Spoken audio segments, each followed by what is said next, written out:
What's up, everybody? Welcome back to another episode of Go Talk with Marcus, powered by Project Fuel. Go Fuel. Going on the Doug Smith of Touchdown with Doug Smith, and apparently the new half of the Final Whistle Sports Podcast, Joe Chichilitti, and of course the visceral pain in my hind parts, Blaine Spencer. What's up, fellas? How we doing now?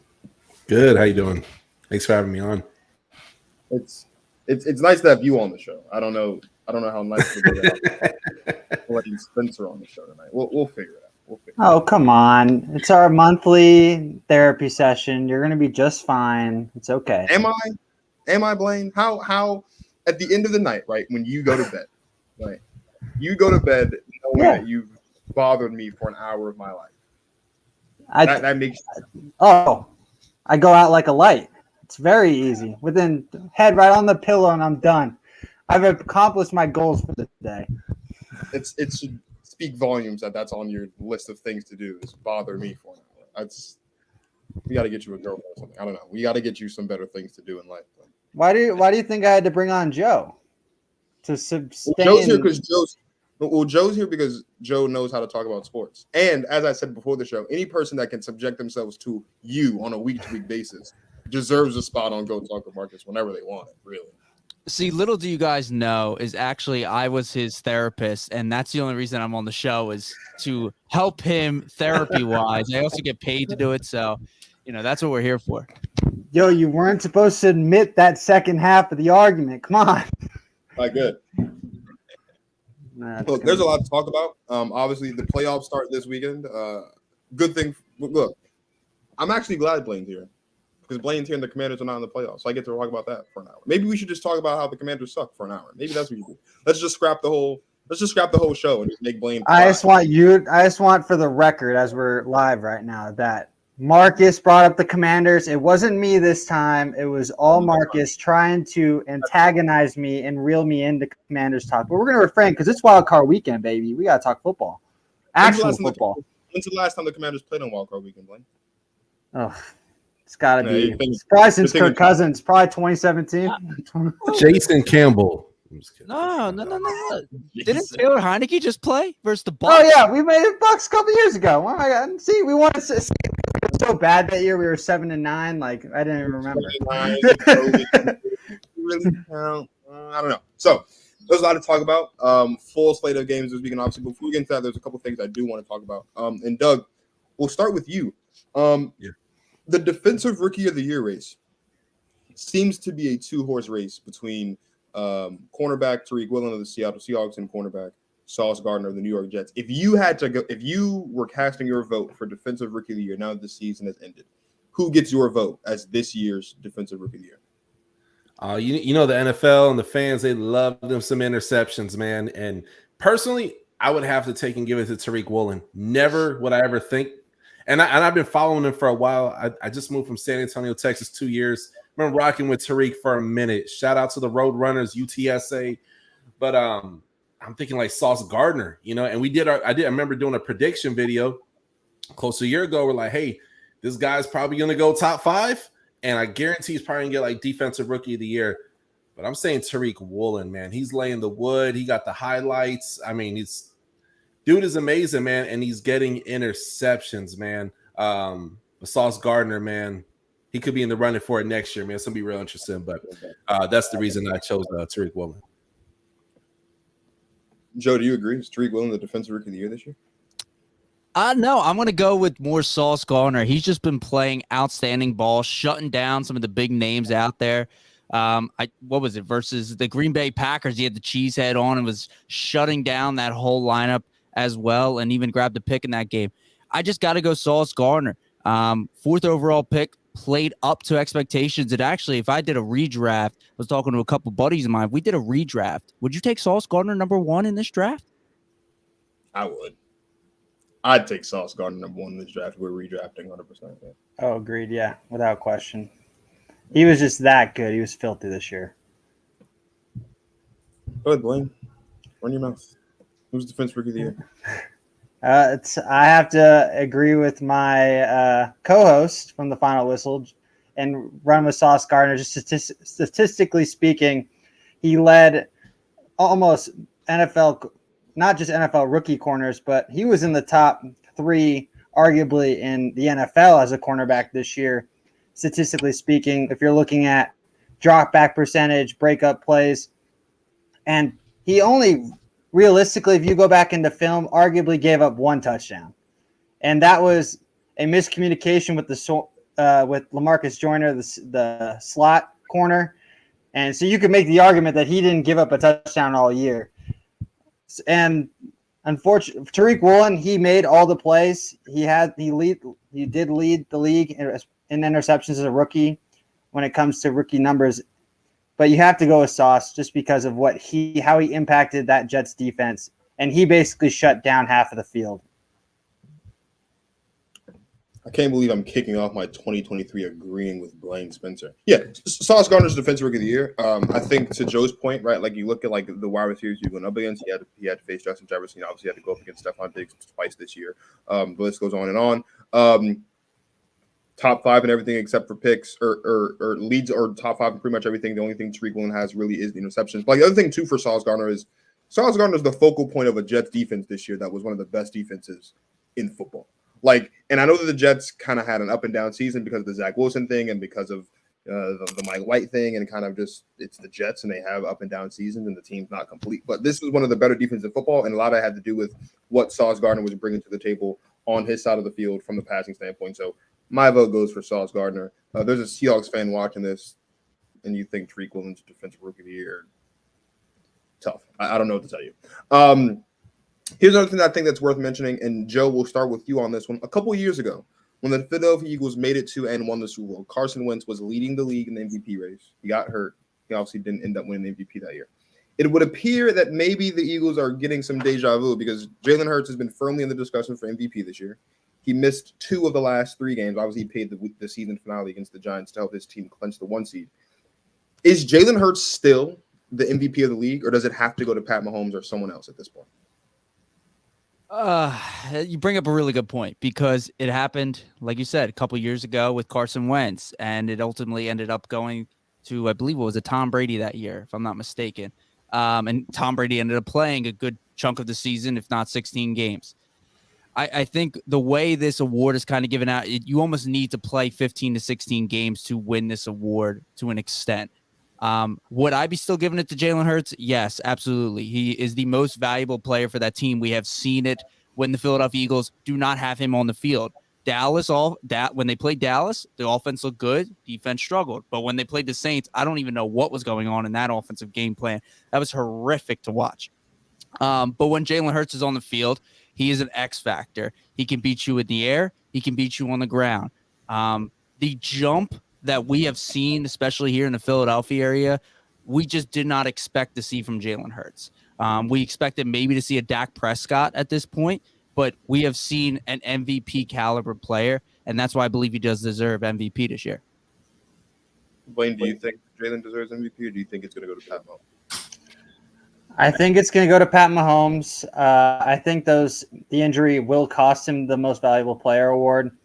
I mean, arguably, it's now a quarterback award, right? I mean, Justin Jefferson should be in this conversation without question, unfortunately, but it's a QB award now when it comes to Most Valuable Player. So if I had to make a choice, I would go with Patrick Mahomes. He's played the 15 to 16 games, like Joe said. That's almost like the minimum amount of games that you have to play just to be warranted to get the credit of the award. And what he did this year, especially with everyone writing off the Chiefs' offense to not be as prolific that it was these last couple of years without Tyreek Hill, and you can make the argument they've been even more prolific with how they spread the ball and how Patrick Mahomes is playing unreal football. So I'm going to give it to Patrick Mahomes. Doug, are you giving it to Pat Mahomes too? Yeah, I'm gonna right off the back of Blaine. Absolutely, he broke that season record for yards. And don't quote me, I think there was another record that was broken in there. He didn't miss any games. I really want to give it to Jalen Hurts, man. He had such a great year. I mean, a lot of people took and doubted him, man. A lot of people were wondering, can he be a quarterback in the National Football League? He put that team on his shoulders this year and made that happen. However, I got to give it to Patrick Mahomes just because, I mean, Gosh, them yards, man, they look nice, baby. They look nice. He did his thing. He balled out.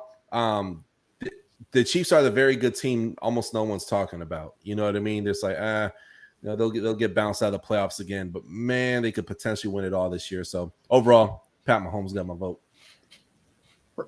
I can't believe I'm going to say this. There's not many times in the little over 2.5 years I've been doing this that I've been wrong. But I was wrong about Jalen Hurts. At the end of coming into this season, I said that Jalen Hurts was going to be a fringe top 20 quarterback that would, by the end of this season, be a game manager. Jalen Hurts is becoming an MVP candidate at the end of the season. And Jalen Hurts should be the MVP, right? Because what you're telling me is Jalen Hurts missed 2 games, and the Eagles won, I believe, more games than anyone this year. Or if not, they have the exact same record as the Chiefs. And as Joe mentioned, right, the offense looked okay in the game against the Cowboys, but they looked anemic in that game against the Saints. They couldn't get anything going at home against the Saints. You have to think that if Jalen Hurts plays in those games, they win that game against the Saints specifically, and we're talking about a 15-2 football team in the Philadelphia Eagles. Jalen Hurts missing those 2 games did nothing but boost his value, right? If the Eagles win those games, now we're talking about maybe this should go to Pat Mahomes because they could win without who was supposed to be an MVP caliber quarterback, but they didn't. They lost, and they lost 2 different ways. They lost to the Saints. Offense looked terrible, and the defense didn't look that good in the game against the Cowboys. But the defense has had ups and downs this season. But Jalen Hurts, I think, should be in the MVP. I know he threw for like 1,000 less yards than Pat Mahomes and like 5 or 6 less touchdowns, but that's because it's a run-first offense. So they're not a pass-first offense. Pat Mahomes is averaging almost 300 yards a game anyway, which is ridiculous to think of. But, I mean, it is Patrick Mahomes we're talking about. But I do think Jalen Hurts should be the MVP. He plays for the team that has the best record in football. He plays for the team that has the #1 overall seed in their conference. And he plays for the team that up until he missed time had only had 1 loss. Jalen Hurts has lost 1 game all year. He's lost 1 game all year. It was against the Commanders in prime time. But Jalen Hurts, I think, should be the MVP. Now, I want to wipe the smirk off of Blaine's face, so we're actually going to do something with it. The last time Blaine was on the show, Blaine and I made a bet about one of these playoff games. That's actually going to happen. It's going to happen Monday night. We're going to go in reverse order. And Blaine, I'm not a betting man often, but when I do make bets, I like clear and concise bets. And I was doing some thinking. I don't like our bet. I don't like it at all. So we're going to put it on the spot. I don't like it. So for you guys that don't know, for those that don't want to see the show, the last time that Blaine was on the show, Blaine told me that he thinks the Cowboys can beat the Buccaneers, but he's betting me that if Tom Brady has the ball in the final 2 minutes of the game, the Bucs are going to win. I don't like that pick. I think he's playing both sides of the field. I think he's being Switzerland, and I think he's trying to hedge his bet. I don't like it. So Blaine, right here, right now, I need you to pick a football team. I'm taking Tampa Bay. A team. Right here, right now. I need you to tell me why you're picking the Tampa Bay Buccaneers to beat the Dallas. I'm taking the Tampa Bay Buccaneers. It's pretty simplistic. It kind of answers why I even made the bet in the first place. Is because one team's got the GOAT on one side and the other team doesn't. The other team's got a Dak Prescott that leads the league in interceptions, and he's played a handful less games than Davis Mills, who is tied with him to lead the league in interceptions. It's fine. You have to look at it this way, right? Tom Brady and the Dallas Cowboys are going to be set up like this. It's basically Tom versus Dallas because I don't think there's really anything to say about it when it comes to the Buccaneers defensively because they've been hit or miss this year. So you don't know which defense you're going to get, the yin or the yang type deal. But if you're a Cowboys fan, you're also like, this is kind of plays into our hands. Tom leads the league in passing attempts, and that's what leads our pass rush to get going. And Tom Brady's got the quickest release in football. But I think Trayvon Diggs is going to get beaten on a double move by Mike Evans at least once. I said this on our show, Joe and I's show. Can't say it, call it my show no more. Can't be selfish. For at least a 50-yard bomb. I think no one's going to be able to stop Chris Godwin in between the numbers. I really don't.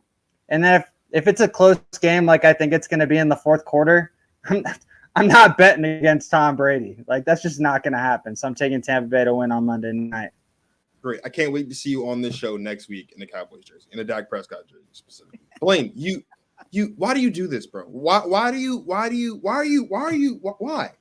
Why? What do you mean? I won't be on your show for another month because we have an agreement. If the Buccaneers lose, you bet your ass you'll be on this show next week in a Dak Prescott jersey and I might make you put a star on the side of your head too. And you're a Commanders fan. Oh, you're gonna feel it. You're gonna feel it back. Look, the Tampa Bay Buccaneers defense this year has not been good. It's not been great. It has been hit or miss, like you said. Their offense has been hit or miss. So you're telling me that a team that's been hit or miss all year is gonna go into the playoffs? Correct, because the Dallas Cowboys don't know what prosperity is, okay? Look at the inner Commander fan in you coming out right there. What a disgusting take that is. The Cowboys have been more prosperous. They don't know what prosperity is. Commanders don't even know what relevancy is, okay? At least the Dallas Cowboys are somewhat relevant. Well, I'm glad you decided to tell the truth at least once for tonight. Let's see how many more times do it. Here's the deal. What record do you have them the Bucks winning by? Yeah, let's get the score on. I've got I have it being You're gonna be a conventional 27-24, aren't you? It was 24-20 actually. That's disgusting. That's such a nasty, lazy score, bro. You're Blaine. I don't think it's gonna be a high scoring game, and I'm taking Tom Brady at the end of the game. Well, okay, what you said to me the last time you were on the show is you trust the Tampa Bay Buccaneers more. And you come on the show today and tell me that they've been a hit or miss all season. It can't be both. Yeah, and I'm gonna trust Tampa Bay because of all right, come on. Now we're going to start talking Commanders because what Dak Prescott looked like against the Washington Commanders last weekend was absolutely atrocious. What does that means everything because we stink. Tom Brady's looked atrocious for a better part of the season. That's fine. So I'm taking Tom Brady. We're done with this. Move on to the next person. No, Blaine. Can we be serious here? Yeah, I'm taking Tampa Bay. You just called them a hitter football team. You're going to miss defensively. They're going to show up in Raymond James Stadium on Monday night. Why do you think the NFL picked up the game in the first place? Because Tampa Bay has owned Dallas these last 4 or 5 meetings. Well, Tom Brady has owned Dallas these last. Thank you. They're going to be. He's going to be 9-0 against the Cowboys after that win on Monday night. You can't even get recorded history of facts right. The Dallas Cowboys are going to go into Tampa Bay and they're going to beat the Tampa Bay Buccaneers on Monday because they're the better football team. Like the better football wins, the better team wins in playoff games. Why are we acting like that's not the case? Why are you doing this? Is it because it's Tom Brady? Is that what it is? If it was some other quarterback, you would not be picking the Buccaneers. So you're acknowledging that the Buccaneers have not been a good football team this season, and you're riding solely on the jockstrap of Tom Brady. Yeah, because it's a new season, and I'm trusting the GOAT over Dak Prescott. It's that simple. Tom Brady has not played exceptional good. That's fine. That's fine. Yeah, well. You're disgusting. Go ahead, though. You're disgusting, bro. Man, I got as much as I grew up in the 90s, man. Could not stand the Cowboys. But I'm going to give it to the Cowboys, man. They're a much better team. That defense versus a very banged up Ali Marpet not there, Ryan Jensen not there. They got banged up O-line for the Tampa Bay Buccaneers, right? So you have a defense like, with Micah Parsons and so forth. I mean, when you get Tom Brady out of that little circle right in back of the center, that's roughly about 4 or 5 feet in back of the center. Historically, he has very bad games. I don't think Dak is gonna have a super dominant game neither. But I don't think it's gonna be necessarily bad. I think Dak will probably throw 2 interceptions or something. But overall, I got the Cowboys taking a win in this thing, 31-17. See, Blaine, that's a score. That's a score you stand on. You stand on your own. Here we go. Joe, who's winning Monday night? You're not gonna like my answer, but I'm going with Tampa Bay as well. And here's my reasoning why, and I'm gonna give you this. First off, there's 3 things I don't bet against, and it's Greg Popovich, it's Tom Izzo, and it's Tom Brady. I don't bet against them. That's my first thing. Second thing is this. Yes, Tampa Bay has looked shaky at times this year, has won games. I don't know how they have won games, but they've won games, right? They're banged up on the O-line, that's for sure. I think actually Jensen might be back this week. I heard he's questionable, so I don't know what's going on with that yet. But if he's back, that's a game changer for them. However, I think this is the big thing. If Brady's one of the best at getting the ball out as quickly as possible, especially with the front that Dallas is going to be throwing at him with Micah Parsons coming at him quick, he's one of the best at getting the ball out as quick as possible. However, Vita V's back for Tampa Bay. That run defense is going to be tough stuff for Tony Pollard and Leonard Fournette. And I mean, not Leonard Fournette, excuse me, Tony Pollard and Zeke. But the thing is this: once you just got to put the ball in the hands of Dak Prescott, he has looked like garbage this year. Interceptions out the wazoo, leading the league in that case. What I can see is this: I have a feeling that the game's going to resemble something of what the Rams and Tampa Bay was last year, right? Where the Cowboys are going to get up early, they're going to get ahead of themselves, and then all of a sudden Brady's going to find himself in the third quarter and start working his way back. And soon enough, 2 minutes left, hey, he's going to hit a deep pass to Mike Evans. That's all I'm going to say. Keep an eye on it. I like Tampa Bay. I forget what yesterday I said. I think it was 28-24 kind of thing, or 27. You had 31-28, I think. Is that what I had? Oh, yeah, it was a high scoring game. Yeah, 31-28, Tampa Bay. There's a lot of things that's going to happen, right? Trayvon Diggs is going to get smoked by Mike Evans at least twice. It's going to happen. We know this. Oh, yeah. Like that's going to happen. Vita Vea is going to wreak havoc on the run game if he plays. We know that, right? I also know that Micah Parsons is going to get a sack or two, maybe 3, maybe. Like I also know that Dak Prescott might throw a pick or two. I mean, it's in his nature at this point. He's going to do that. But I also know that the Buccaneers are not better than the Dallas Cowboys. Like I don't know why we're sitting here and we're showing. I get it. It's Tom Brady, and like it's hard to bet against Tom Brady. I understand, but we have to stop. We have to acknowledge at some point that this team has not been a good football team this season. We have to acknowledge at some point that this has been of all 14 teams in the playoffs, this has been probably the shakiest of all 14 teams that are going to be vying for a chance to compete on Super Bowl Sunday in a couple weeks. Like, we have to acknowledge that. And I get it. It's Tom Brady. It's Tampa Bay. They've been to a Super Bowl and won it. Like, I understand. They were on the precipice of maybe going to another one last year. If there's some things that go their way down the stretch of that game, I understand all of it. But the Bucs have not been good this year. And I love Todd Bowles. I thought that Todd Bowles being promoted as the head coach from the coordinator position was well warranted. He has not done that great of a job so far this season as the head coach of the Tampa Bay Buccaneers. And I don't think Mike McCarthy is a great head coach, but I think he's done a better job this season than Todd Bowles has. And all I'm saying is, in the playoffs, it comes down to how well your quarterback plays. It comes down to how well your coach coaches, and it comes down to who can run the ball better. And Vita Vea may or may not play for the Bucs, but playoff Lenny isn't coming anytime soon because Leonard Fournette has not looked like he can give us any version of playoff Lenny that we saw a couple of years ago or even last season. I think Dallas is going to run the ball better. I think they're going to pass the ball better. I think they're going to rush the passer better. I think they're going to have a better run defense. Like, the Cowboys are going to win this game, and it is going to bring me no more joy in life than to see the great Commander fan, Blaine Spencer, come back on this show in a couple of days wearing some navy blue with the stars on it, specifically that number 4 and Prescott on his back, because I'm gonna love that.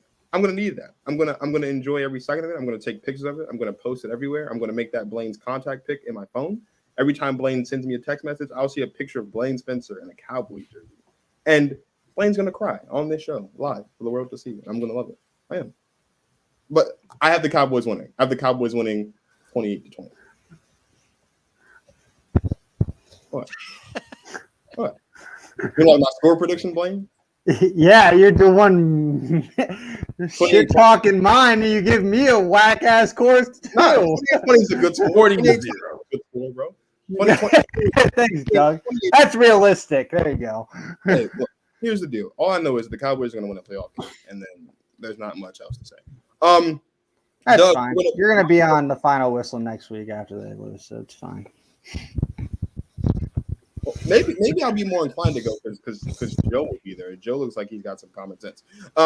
Here, let's put Doug on the spot now. The Miami Dolphins going to Buffalo to take on their AFC East division rival, the Buffalo Bills, Sunday at 1:00 on CBS. It's not really putting on the spot because the Dolphins are going to lose because Kyler Thompson's playing, and that's not going to be a recipe for success. So I guess the question for you, Doug, is by how many points are your Miami Dolphins going to lose to Buffalo Bills? I'll be real short and sweet with this one, man. So lifelong Dolphins fan. I'm a realistic fan. I'm not a blind person, you know.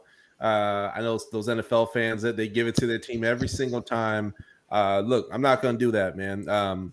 We're missing like half of our team between offense and defense and all the injuries, right? We have a defensive coordinator who's failed us. Though we only lost to the Buffalo Bills by only a field goal, our D-line is still humming. Our linebackers are still humming. Secondary, Josh Allen is on throw for probably at least maybe 400 yards on us.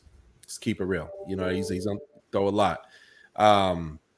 Or if not, they'll get at least 150 yards on the ground potentially, right? You got Skylar Thompson, who is not a terrible backup, but he's a rookie. Never seen him in this situation before. Man, I have the Dolphins taking a losing 33-13. Yeah, it's going to be a rough game. I think the defensive coordinator gets fired the day after. And then Tua possibly goes into retirement soon. So that's where I'm at with it. Joe, when is Sean McDermott going to pull Josh Allen from this game on Sunday? What quarter are you thinking Josh Allen gets pulled? Oh God, it might be halfway through the third quarter, maybe the end of the third quarter. I got this game kind of same boat, 31-10. I actually was on the other side if Tua did play. I thought Miami was going to beat them in Buffalo.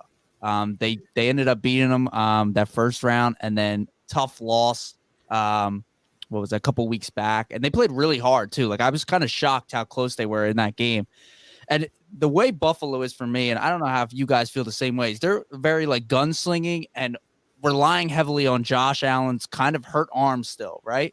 And a lot of picks he has thrown this year. I'm a big Josh Allen guy. I like him a lot. He plays hard and he plays to win, but I don't think they're going to be able to rely on him as much as they want to or have in the past. They need to get that run game going. And when they do, that's when they're something special. But yeah, I got in the same boat. I think 31. I got 31-10 Buffalo closing it out. Blaine, how many picks is Skylar Thompson throwing on Sunday? Skylar Thompson? I'm going to say he's got 2 INTs. He'll throw 2. He'll throw 2. It'll be 30-6. As long as it doesn't get as bad as the Georgia TCU line, Doug's going to be just fine. So this is again, Joe, you want to come on the show every day for the rest of your life, you can, because Joe's a smart man. Joe uses his brain. Blaine and a bunch of other people out here, you keep giving Dak Prescott crap for having thrown over 15 picks, however many it was. And I get it, he missed 5 games. He threw 15 picks. First of all, half of them weren't his fault. We can start with that pick in the Titans game where the tight end just decided not to catch the ball. There's the game where he threw the pick against the Jags. That was the pick 6 to end the game. There's been a lot of picks that Dak has thrown. Do you know who's tied for second for most picks in the league right now? It's Josh Allen. Do you know who's turned the ball over more than any other quarterback in the red zone? It's Josh Allen. Josh Allen has not been the MVP candidate this year that we all thought he was supposed to be heading into the season. The Buffalo Bills this season have not been this scorched-the-earth football team that we all thought they were going to be heading into the season. They rely too much on Josh Allen. Are they going to spank the Dolphins? Oh, yeah. Oh, this game is going to look a lot like their game against the Patriots did last year. Oh, they're going to put the beating of a lifetime on the Miami Dolphins at home Sunday afternoon. But Josh Allen hasn't played great football this year. And so when I look at the Buffalo Bills, I'm not concerned about the Bills this week. I am concerned about the Bills next week when they have to play, whether it's the Bengals or whether it's the Ravens. Like, I am concerned about the Bills moving forward because Josh Allen has not played good enough football this season for extended period of time that would lead me to believe that come playoff time, he is going to be the reason why the Bills beat a good football team. Oh, they'll spank the Dolphins. They'll absolutely spank the Dolphins. And Joe, I agree with you. If Tua was playing this game, I would have the Dolphins winning this game because I think they're the better football team, because I think they have a better wide receiver core, because I think their defenses can keep up with the Bills offense, and because I think Mike McDaniel has done just enough this season to prove that maybe, just maybe, he could be able to coach on a similar level to Sean McDermott in a playoff scenario. Skylar Thompson, good ball player, good dude. He's a rookie.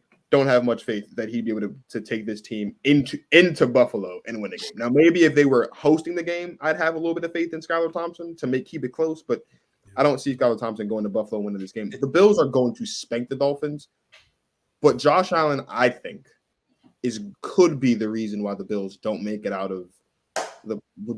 past next week's game when they get there.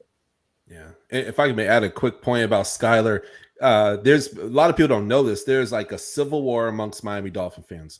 there's the Tua stands, they're just like, he can do no wrong. And then there's people, the Skylar Thompson crowd, who are like, hey, he was a number one quarterback in preseason, which is true. I mean, he lit it up. I mean, I was like, wow. But again, it's preseason, right? So now he's getting first team reps and stuff like that. I have Skylar Thompson, man, maybe even with like 200 yards, 225 yards. It's not super great, but it's gonna be bad. And a big thing, probably the most important thing that has Miami losing like this, dude, almost our whole O-line is missing.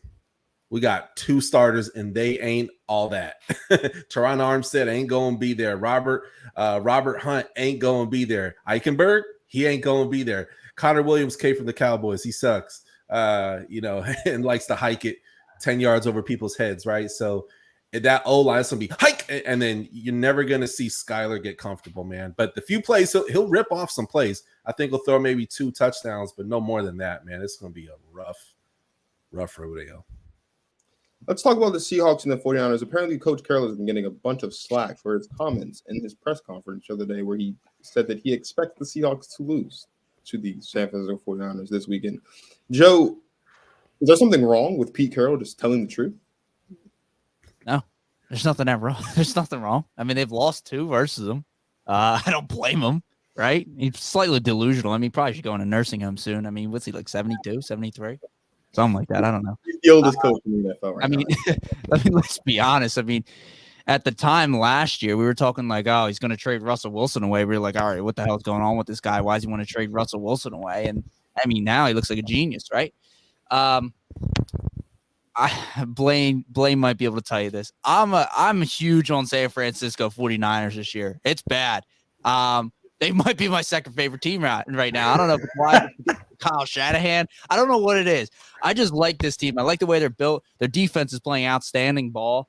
I mean, and the amount of weapons they have on the offense is incredible. The fact that you have the best running back in the league that you can hand off or throw to is impressive enough. And Brock Purdy is probably, I think, the best quarterback over the last 6 weeks. Kid is playing well. Granted, he's going to have one of the biggest moments of his career this Saturday, Sunday. I forget when the game is. Saturday. He's going to have one of his biggest moments of career, but he has seen this team at least once, so I think he knows what to expect from the Seattle Seahawks defense. But yeah, I think San Fran trumps them. I think it might be close by halftime. I think it might be like a 17-10 kind of game. But after that, I think San Fran opens them up a little bit, and I can see like a 34-20 game. Doug. Yeah, man. Brock Purdy is looking pretty nice. He's looking good, man. I mean, for someone being Mr. Irrelevant, for those who don't know, that's the last pick in the NFL draft. I am extremely impressed. He's doing extremely well. I followed it. I remember taking and watching his pre-draft stuff, and he looked really good watching the highlights, and his areas of opportunity weren't that much, man. I was like, this guy could be a system quarterback somewhere, and he's doing freaking well. He got the opportunity of a lifetime that just quarterbacks would love to have, and he's making the most of it, and he has all the pieces around him. He has the O-line, he has receivers, has everything that you could want. Man, I got 49ers beating the brakes off the Seattle Seahawks. I do have the Seattle Seahawks putting up some points, though. 23-37 final score. Blaine, at what point is Brock Purdy getting pulled from this game? I actually have this game closer than the other 2 guys. I actually have this game going into the fourth quarter with Seattle having an outside chance. So I don't think he gets pulled, actually. I think Niners pull away probably early in the fourth quarter. I have them winning 33-20, winning by 13. But I think Seattle will give them a game just because I think they've earned that right to be able to stay with them for a little while with Geno, how well he's played this year, DK, and Tyler Lockett. I think Tyler Lockett has been the most underrated number 2 receiver in the National Football League this year, just because of how well DK takes a lot of the limelight. So I think Seattle will make it competitive, but I do have the Niners pulling away. Oh boy, I don't want to be this guy that just kind of completely craps on the Seahawks, but I don't think the Seahawks have much of a chance in this game. Just being completely honest, I don't like it. The last time the Seahawks came to San Francisco, they lost 27-7. And I think that was the game that Trey Lance got hurt.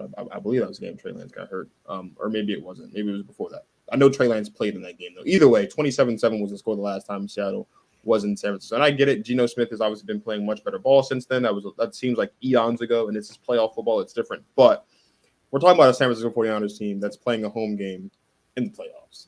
And this is a good San Francisco 49ers team, despite who the quarterback is. This is a good football team that likes to run the ball, who has one of the best backs in football in Christian McCaffrey. And here's the thing.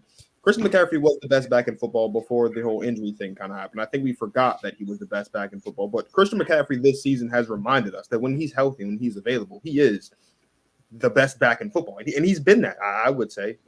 Josh Jacobs, I think, would hold exception at least this season. But overall, Christian McCaffrey has proven that he still has some of that best back in football potential. I think he's going to show that to us with his first legitimate shot in the playoffs to compete for a championship. I think he's going to play great. I think Christian McCaffrey is going to score 2 or 3 touchdowns against the Seahawks. And I think the 49ers are going to smoke the Seahawks. Now, maybe they don't smoke the Seahawks, but I think they will. I think they're going to win by at least 3 scores. And it's going to be just an absolute beatdown on the Seattle Seahawks. And I'll enjoy it a lot. It'll help me move on from the Packers a little bit on something.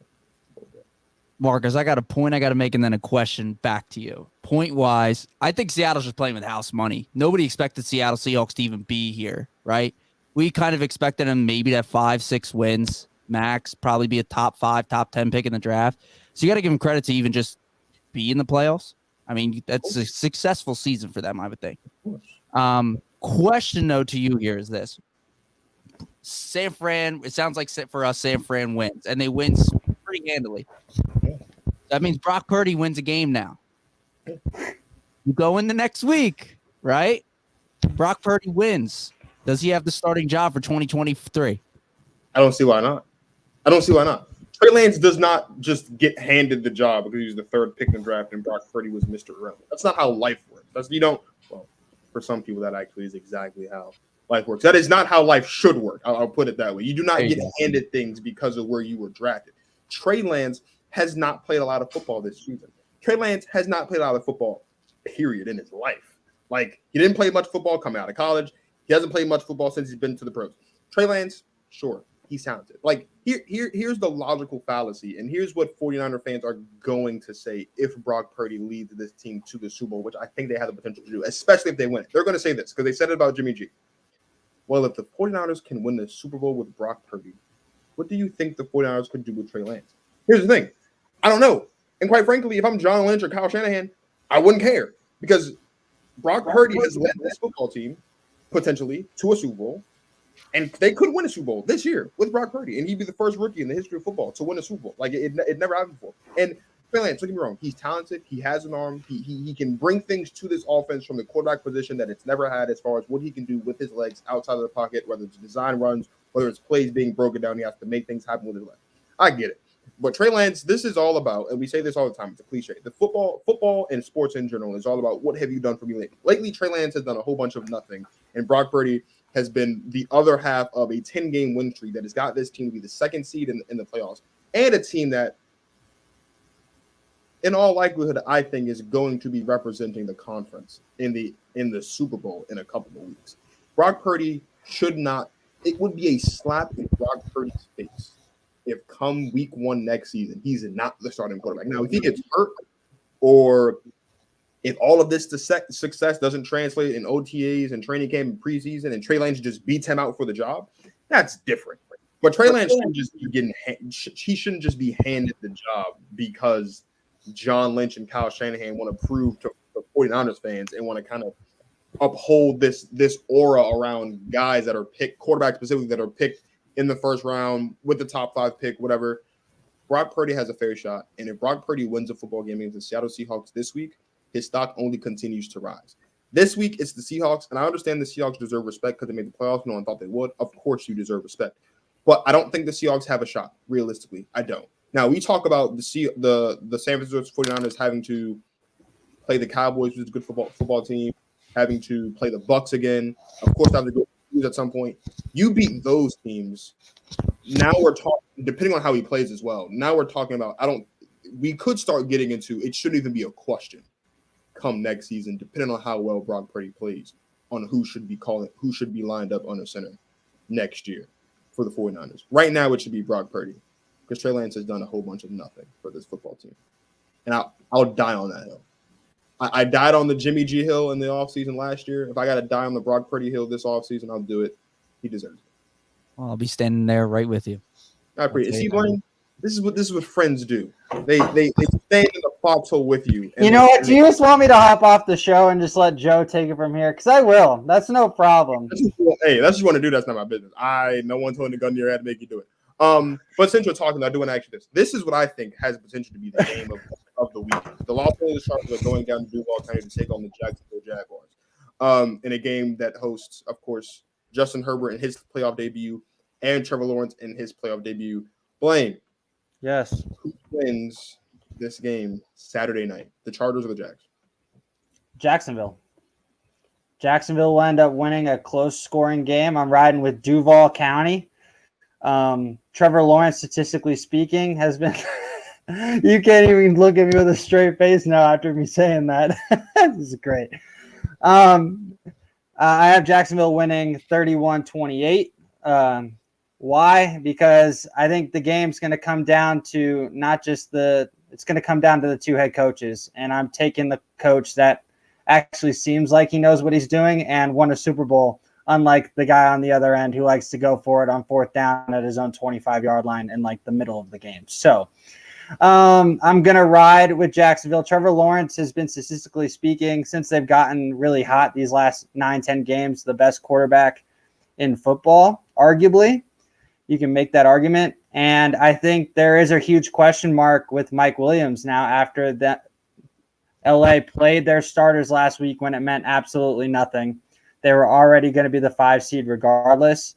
And Mike Williams now has a tweak in his lower back, and that stuff does not go away. That lingers. One hit there, and he might be done for the entire game. I think he will give it a go, but I think Mike Williams will be limited, and I think that's going to be a huge hindrance in a shootout type of game. So I'm taking Jacksonville. Doug, are you agreeing with Blaine, or are you taking the Chargers on this one? This is a tough one, man. I'm going to choose being a Florida boy, man, I'm going to pull for the Jags, but I got Chargers winning this one, and here's why. Even though, and I think this is like I have this game. I have Chargers 23-20. Chargers win this. I'm looking right now at the injury report. Joey Bosa, full participation. Kenneth Murray, full participation in practice, right? These people who are on the injury list, right? Mike Williams did not practice. He's probably not going to be there. But they do have other receivers, and I believe Justin Herbert, man, this is where we see the birth of his legend. I think he's going to light the world on fire. I feel like Jaguars could get too big for the moment, though. Like Blaine took and said, man, that the coach is much better for the Jags. So I have this being a very close game, but yeah, I got Chargers by 3, 23-20. Joe, are you agreeing with your buddy Blaine here? Are you taking the Chargers as well? Look. It's not that I want to agree with them, right? I got my own opinions. It's just like he just copycats me all the time, man. Like he doesn't even like give me like a reference, like, hey, shout out to Joe. He gave me all this information. Like, nah, but you never leak your sources, Joe. Never leak. Yeah. TIAA Bank and Duval County is going to be rocking on Saturday night. Trevor Lawrence is going to be slinging the rock around. No questions about it. Travis Etienne's going to have a solid game as well. I'm on the Jags train here. I think Blaine hit it right on the head. I think coaching is going to be a big, big, big difference maker here. I think Dougie P is going to get this team fired up and ready to go. And I also think this too. Trevor Lawrence has been in big time games like this before. We've seen that in college, playing against one of the toughest teams in college football in Alabama and blowing up against Nick Saban and beating him. Herbert hasn't done this yet. I want to see this happen. What you got there? I mean, we did see Justin Herbert play one of the best fourth quarters in recent memory last season against the Raiders, and what was a playoff-like scenario because it was winning in. I'm not disagreeing with you. I'm just saying that would be the closest. That is not, of course, and I get it. The NFL is obviously the professional league, but obviously the national championship is a much bigger stage than the Week 18 Sunday night football finale. I understand, but we've seen Justin Herbert rise to the occasion in big moments. Yeah, no, I don't doubt that in terms of like regular season and like you said, Week 18 semi-playoff performance, but I just have to give credit to Trevor Lawrence and like him being in the national championship, being in the spotlight before and having to lead a team to victory. And I think he can do it, especially being at home. It's a big difference maker, being at home, sleeping in your own bed the night before and waking up and bang, you're ready to go. I'm not big on Brandon Staley, man. I thought he was going to be okay. He comes in as a defensive coordinator and their defense does not look good at all. And they have some playmakers on that team. And I don't know why it doesn't work out. But yeah, I have the Jags winning 28-26. I think something happens with the Chargers. They try to go for 2 points at the end and they miss it out. So 28-26. This is a tough one for me because I love Justin Herbert and I'm glad that Justin Herbert is finally able to compete with the Allens and the Mahomeses and the Burrows and well, not Lamar because he's done in Baltimore, but and even a guy like Trevor Lawrence, like being able to be in a position to compete for a championship. I also love Trevor Lawrence, and I also think that the Jacksonville Jaguars. I think that Doug Peterson should be the coach of the year for what he's been able to do with the Jacksonville Jaguars. Here is the thing, and this is a tough one for me because I want to agree so bad. Like, I want to sit here and say that the Jags are going to win because on paper they should. They're the hotter team offensively. They're on a great run. Trevor Lawrence is playing great football. They're at home. It's a playoff game. It's their first playoff game in a while. So, like you said, Joe, the stadium's going to be rocking. There was standing room only last week for the game to get in. You can only imagine how much room's going to be left now that they're actually in the playoffs and hosting a playoff game this time for the first time in a while. But I'm going to pick the Chargers to win this game because I think that they are the better team.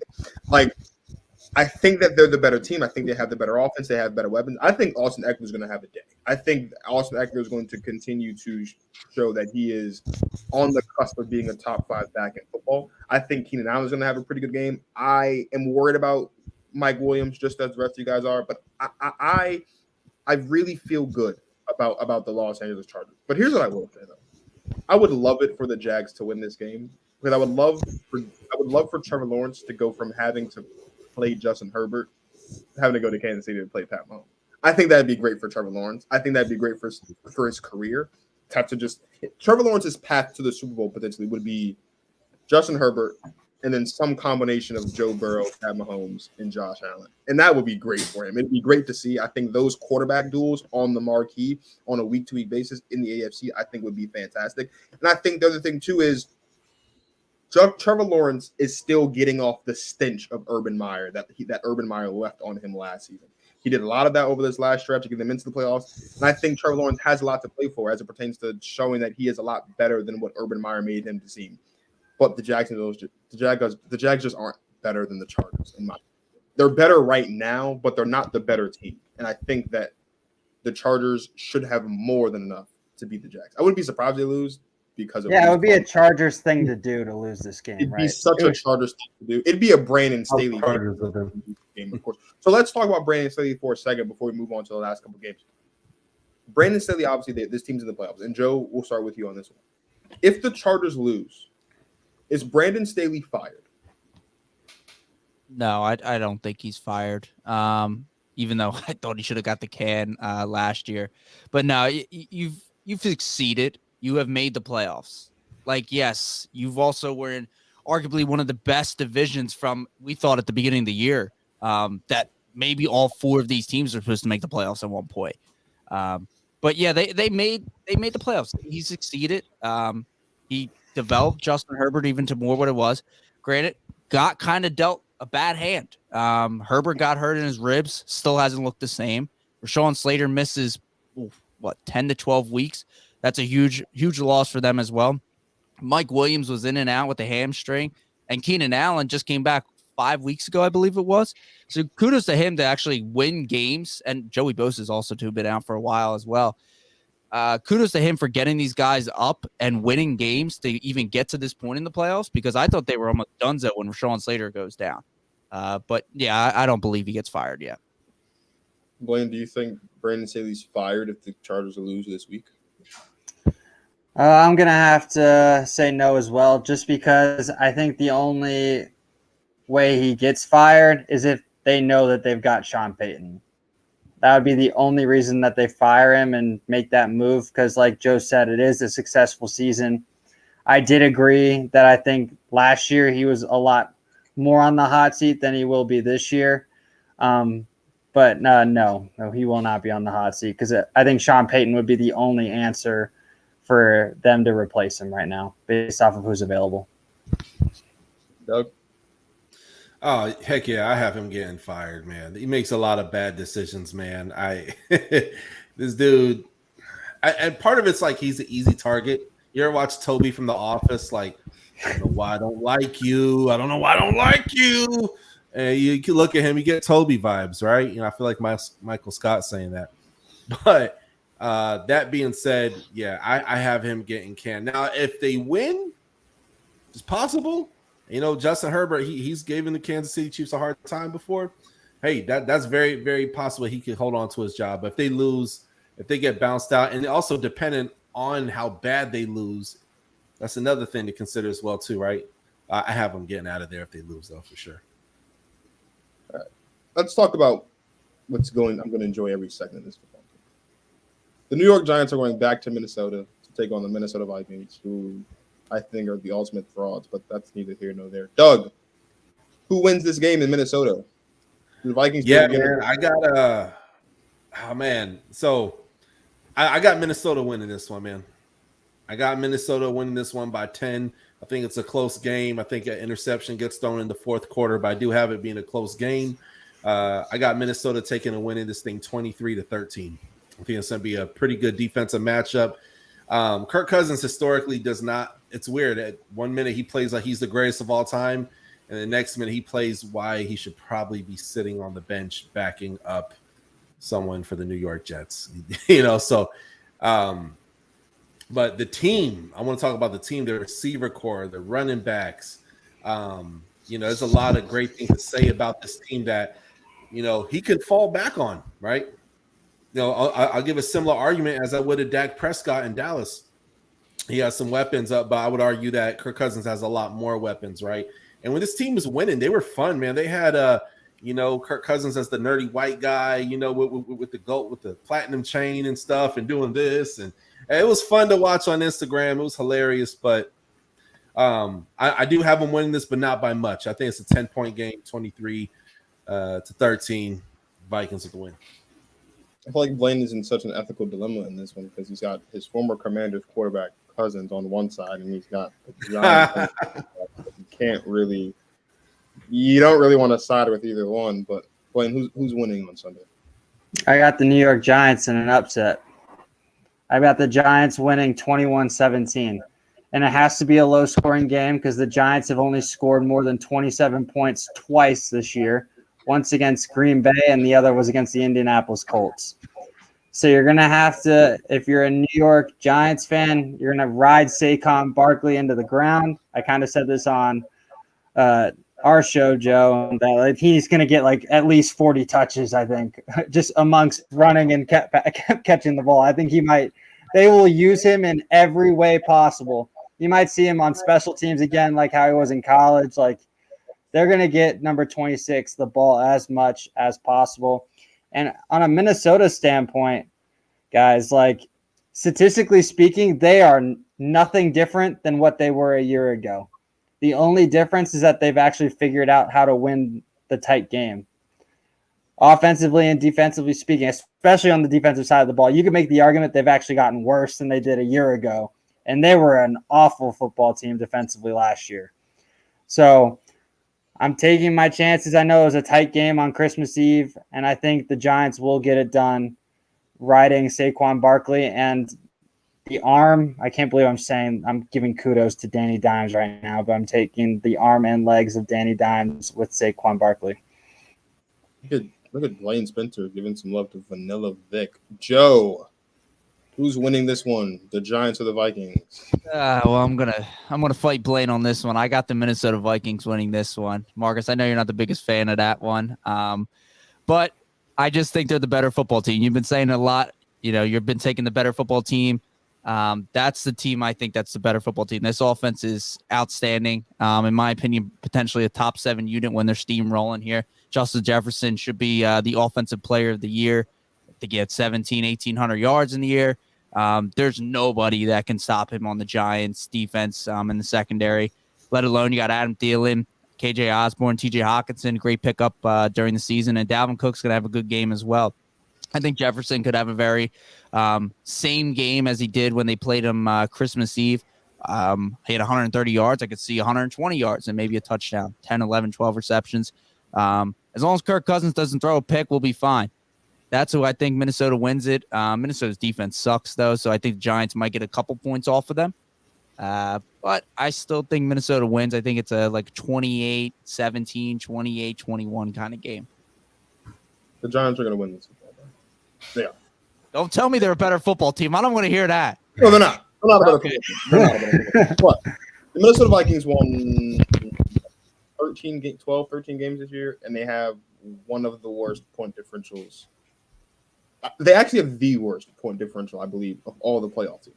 They are. Look, the Giants aren't the better football team, but the Vikings are not a good football team. They're not. They're not. You listen. I understand that they finally figured out a way to win the one-score games. Well, that's because all but 3 of their games this year were one-score games, and the 3 games that they had that were not one-score games, they lost all of them. All of them. They lost to the Eagles, got blown out week 2. They lost to the Cowboys, got blown out 40-3. They lost to the Packers 2 weeks ago, 41-17. They're either really, really good or they're really, really bad. There's no in between. There's just no in between for this Minnesota Vikings team. And this is technically, I know it's a late afternoon, but this is technically early afternoon, Blaine, but this is technically a primetime game. It's the only game that's going to be on Saturday. It's the only game at that time that's going to be on Sunday. And you know what? Kirk Cousins does in primetime, baby. Well. So, I know it's 4:40. It'll be 20, 30 minutes before sunset over here. I know. I get it. It's prime time adjacent. No, there's not going to be any other football on TV when this game is happening. Kirk Cousins is going to throw 1 or 2 picks in this game, and it's not going to be pretty. Saquon Barkley's going for 250 and 2. I've been saying it all week. He's going to have a day. He rested last week against the Eagles. Saquon Barkley's going for 250 and 2. He's going to have an incredible game. The Vikings are getting sent home on Sunday. This is, I think, as close to a guarantee as it's going to come this weekend. I would say, other than the Bills and the Dolphins. The Vikings are going home on Sunday. They're done. They're done. They're done. They won their Super Bowl week 1 against us in the opening week of the season because they had a lot to prove. And they really wanted to stick it to the man. They won their Super Bowl. They're done. They're going to get embarrassed. I think you might need to wear a Vikings jersey next week if they win. I've never put on a Vikings jersey. I think you might. I think that might be the case here. It's not happening. It's not. Well, I'd wear a Justin Jefferson jersey. He's a good dude. I don't know. I'll think about it. Joe, I'll send you a message at the end of I'll send you a message at the end when I make up. The Vikings are losing this game, though. That's for sure. All right. Game of the week, I think. Or maybe the other one. Ravens, Bengals. My adopted Cincinnati Bengals, 8:15 Sunday night. Joe, we'll start with you. Who's winning this football game Sunday night to advance to the divisional round? I'm assuming you guys also all watched the TCU and Georgia game on Monday night, and you saw it. Didn't. Oh, you didn't? No. Well, let me give you a little recap. It was actually turned the game off after a while. Well, hey, impressive enough that you made it to halftime, to say the least, because I think this game you might be able to turn it off by the end of the first quarter. I think it could be a complete rout by the Cincinnati Bengals. With Lamar Jackson out, Tyler Huntley's got arthritis in his shoulder. He's 22 and he's got arthritis. I mean, Jesus. I mean, I get out of bed at 27 and I'm hurting. I might have arthritis, but good for him. It's gonna be a rout. It might be 24-3. I'll give Justin Tucker a 65-yard field goal to start the first quarter. But yeah, it might be a rout. It might be 42-10, something like that. Some wild, some big score. But Bengals win this game easily. Blaine, how many points are the Bengals scoring in this game? We all know they're gonna win. How many points in this one? I actually had this game tighter. This is all. I'm assuming Lamar's not going to play though. You would think he was going to practice today if he was going to play. I've got Cincy putting up 30. 30. Doug, Yeah, when are they pulling Joe Burrow in this game on Sunday? Man, I got to put up 40. I think it's going to be like 40, and then they get like, I don't know. I think they get a field goal in the beginning of the game because there's jitters. And yeah, I think that's it, man. I think they win like 40-6. Bengals with the dub. This is the only shutout of the week. The Ravens aren't scoring a point. Woo! I like that. If they do, it'll be a Justin Tucker field. They're not scoring a point. Anthony Brown was just giving away the football on Sunday, just giving out like it's Halloween candy. This is going to feel like, I think, from Joe Burrow and Jamar Chase, this is going to be a track meet. This is going to look very similar to the track meet that they posted a couple of years ago in the national championship game when Joe Burrow was responsible for 6 touchdowns a couple of years ago. This is going to be an absolute thrashing by the Cincinnati Bengals of the Baltimore Ravens because they're the best team in the AFC, and they should be respected as such. Now, I got on my show, and I went on Blaine's show, and I went on Justin's show, and I went on all these other shows, and I told all you old people that the Cincinnati Bengals aren't going anywhere, that they're going to spend money on the O-line, that they're going to get better, that they're going to win the division, and that they're going to be back in the mix of things, in the thick of things this season.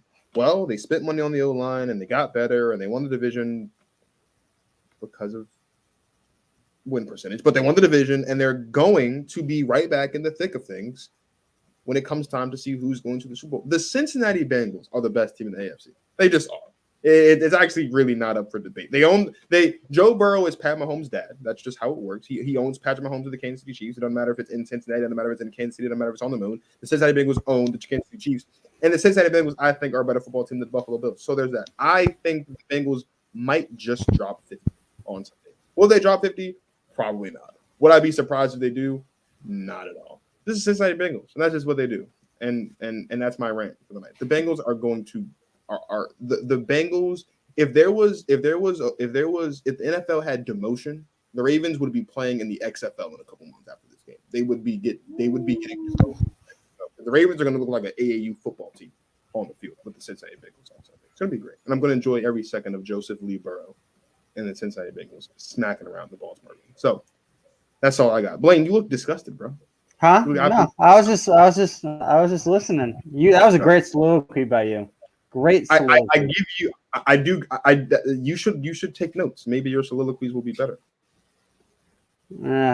Joe cuts me off halfway through because he knows they're bad. So, well, someone should save us from the dumpster fire that all your soliloquies. Anyway, there's one more thing I want to talk about. The Kansas City Chiefs, the Philly Eagles. Obviously, they're not playing this week because they are the 1 seeds. Joe, I'll start with you again because, well, I don't want to talk to Blaine. Fair. If you are the Chiefs or the Eagles, and we'll go one for each, who's the team you don't want to play next week? Of the teams they could possibly play, who's the team you don't want to play next week? So the Chiefs. All right, the Chiefs couldn't play Buffalo then, right? So it would be the Bengals and back.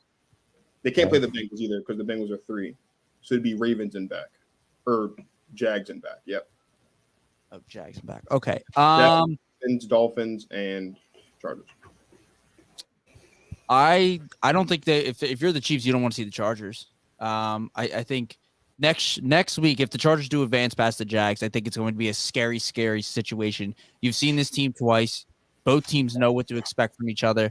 The big news coming out, especially from today, was Rashawn Slater might be back, and that is huge for the Chargers. Absolutely huge for them.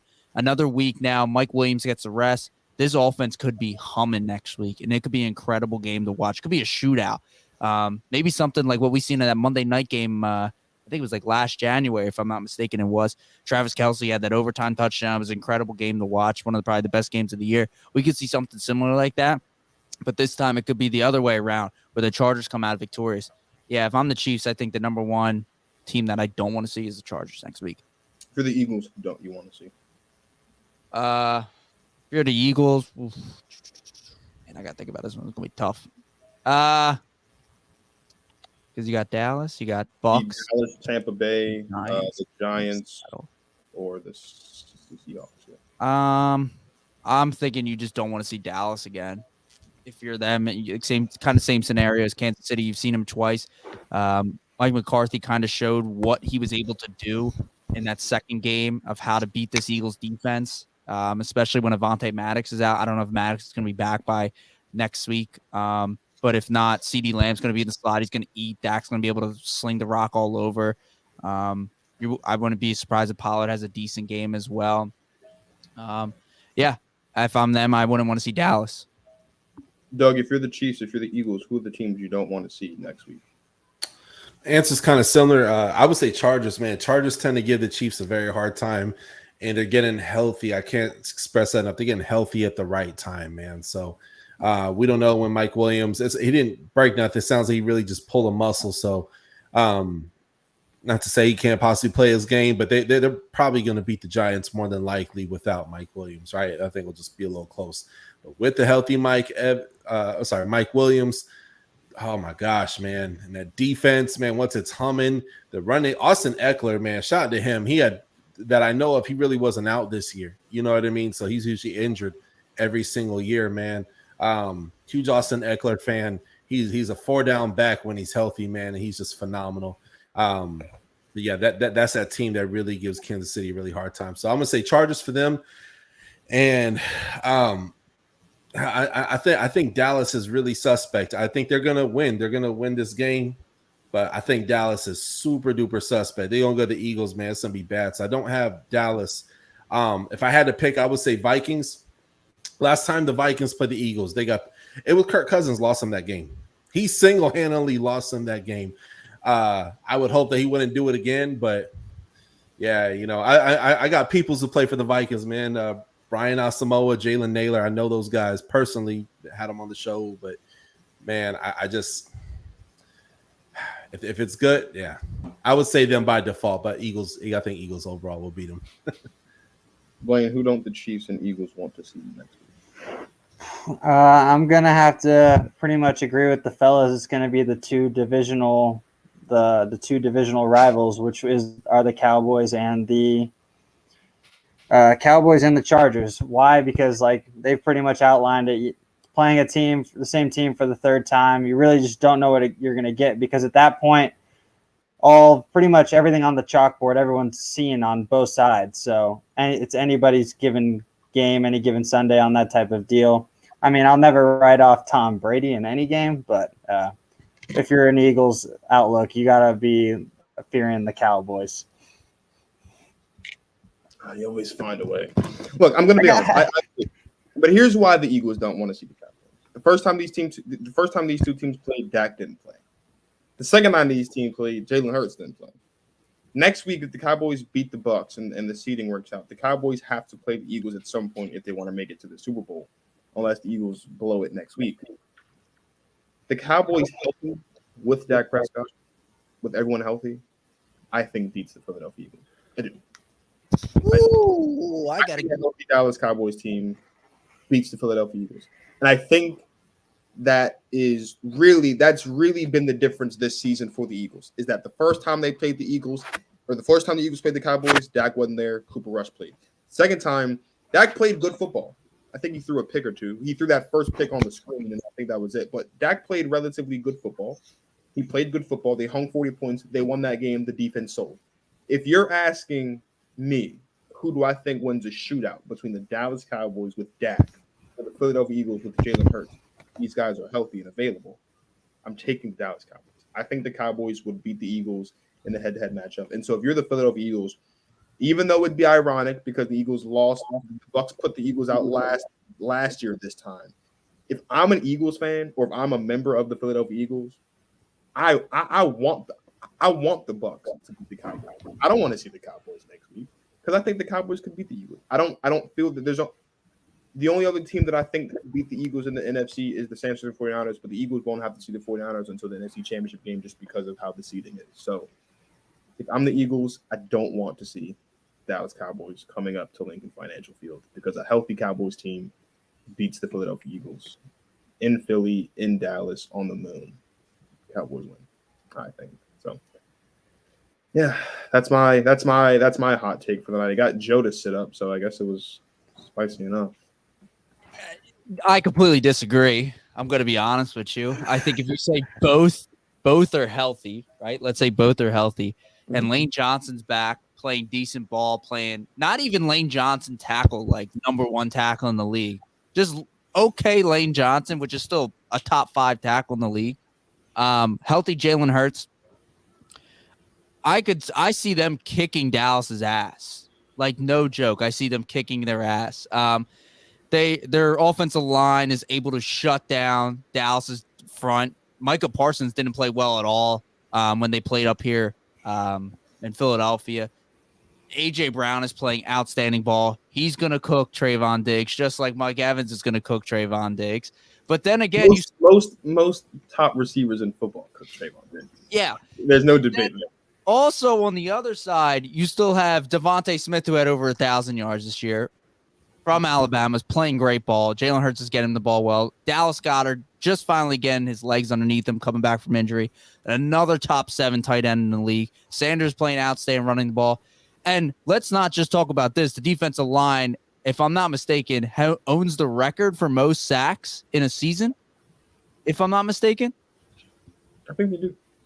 It's pretty impressive when I think 3 to 4 guys have over 10 sacks. So I don't see any chance in hell Dallas coming into Lincoln Financial Field while they're wearing their black midnight jerseys on a 4 o'clock or 8 o'clock game.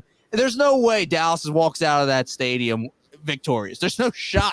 I just don't see it. There is. There's 100% a shot. It is. They've got more than a puncher's chance, I would say, to go into Lincoln Financial Field and beat the Philadelphia Eagles. The Eagles can't stop the run. Like look, I get it. They had a bunch of sacks. That's great.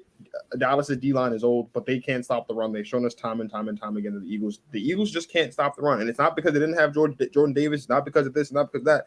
They're just susceptible to the run. And teams that can run the football well win football games. And it's so ironic that I have to say this because of how I was raised. And I was raised to despise everything related to the Dallas Cowboys. And I've spent more of my time this season than any time ever in my life praising the Dallas Cowboys. I think the Cowboys have more than a puncher's chance to go to Lincoln's Financial Field with a healthy Dak, with a healthy CeeDee Lamb, with a healthy everybody, and beat the Philadelphia Eagles. I do. I am uber confident in that, and I don't think the Eagles want to see the Dallas Cowboys next week. I don't. It's not even just because it's a divisional game. I think it's because if there's one team outside of San Francisco that can beat this football team this season, it's Dallas. Good thing it'll never get there because Tampa is beating them Monday night. So, I'm the Commanders fan talking trash about the Dallas Cowboys. Where's your team? Where's your team at? Couch. Hey, my team's at the couch. Where I expected them to be at the beginning. Likewise, I did expect my team. We had this talk about my team. I had my team winning 6 games. Halfway through the season, you were very excited about where you're watching the Commanders. I did, and then that was the worst 6 weeks. The last month and a half has been absolutely brutal. And you were expecting them to be in the playoffs, Blaine. Don't make me. I did. With 6 weeks to go, everybody did. I've never at any point expected the Packers to make the playoffs. Shut up, Marcus. I said the Packers had a chance next week and they could get there. Oh my god! There's never an expectation. You, my friend, had hope. You saw the hope. You saw the graphics of the course of the season, and you saw that burgundy and gold W on those graphics with it. Yeah, and you just heartbreak. I mean, at least one team made the playoffs here while we're all talking. I mean, shout out to Miami Dolphins. They had a rough Sunday. Doug's like, I wish we kind of lost to the Jets.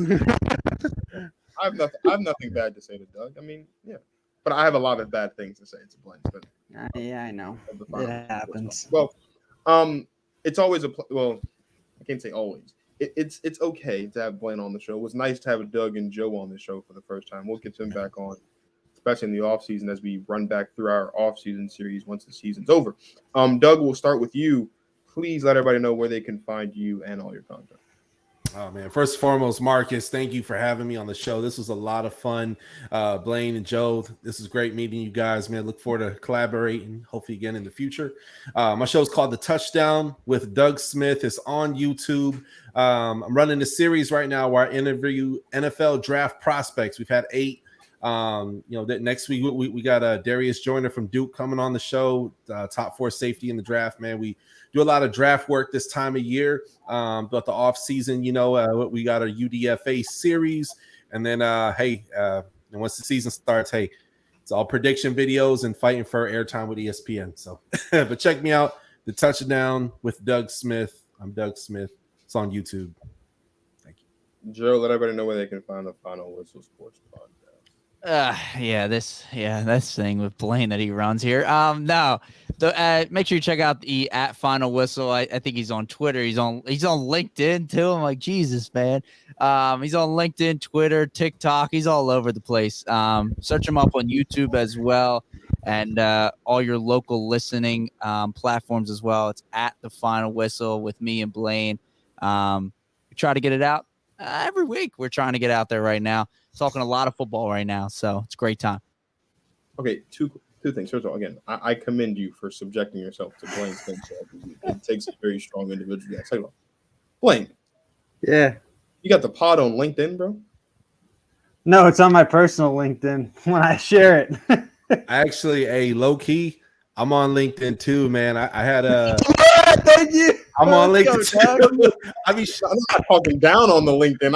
I didn't know. Hey, real talk. My last 3 jobs, man, I got through LinkedIn via LinkedIn, and I'm sorry, I got them through LinkedIn. But I used the podcast. I have it on my resume. So like, all right, this is business development manager, bachelor's degree, and they have podcasts, and I put like highlights of people I've had on and collaborated with and stuff. And low key. Like, Doug, you gotta check out my episode with Austin Eckler, bro. You were hyping him up. That's do dope. Not give Spencer any time of your life. 15 hour, 17 minutes, 2 minutes. Do not subject yourself. I'm a huge Austin Eckler fan because man, I played Division II college football. It was just one season, but same division as Austin Eckler, New Mexico Highlands University at the RMAC. So. I'm very familiar with this work. Danny Woodhead came from that division too, and I'll be rocking with them guys. Yeah, I'm sleepy. Blaine makes me sleepy. Sorry. You guys know where to find me on Instagram, on Twitter, on TikTok, on all the other places. Are you rushing me, Blaine? I can keep you here. This is my show. I'll keep you here. I mean, if I'm making you yawn, you might as well rush through what you're trying to say. I'll keep you here through this time tomorrow. I'm not going to shortchange my fans because you make me sleepy, Blaine. How dare you? Anyway, you guys follow me on Instagram, Twitter, TikTok, @GTB Marcus. You can follow me on Facebook as well because I got bullied into getting on Facebook. I'm on Facebook too. Head over to YouTube, Spotify, Apple Podcasts, iHeartRadio. Subscribe to the channel so you don't miss any new episodes. We'll be right back here next week to preview the Divisional Round. And then, of course, in a couple weeks, we'll do our big Super Bowl show. And that'll be the end of season 2 of Go Talk with Marcus. It's been a ride. Take a break probably after the Super Bowl, and we'll be back. Episode 1 will be the WrestleMania preview show at the end of March. So thank you guys, of course, again, as always, for coming on the show. You guys will probably not see Blaine again the rest of the season, actually. I will, unfortunately. Joe will see me. I will keep you in my prayers, Joe. I really will. You might see Joe on the Super Bowl show. I don't know about Blaine. I don't know if I want to invite Blaine to the Super Bowl show. But it's always a pleasure. You guys make sure you guys go follow these amazing gentlemen and all their content. They do great things. Blaine, not so much. So for Doug Smith of The Touchdown with Doug Smith, and for Blaine Spencer and Joe Chichilitti of the Final Whistle Sports Pod, this is Marcus of Go Talk with Marcus signing off. Thank you guys for watching. And as always, you guys enjoy the rest of your lives.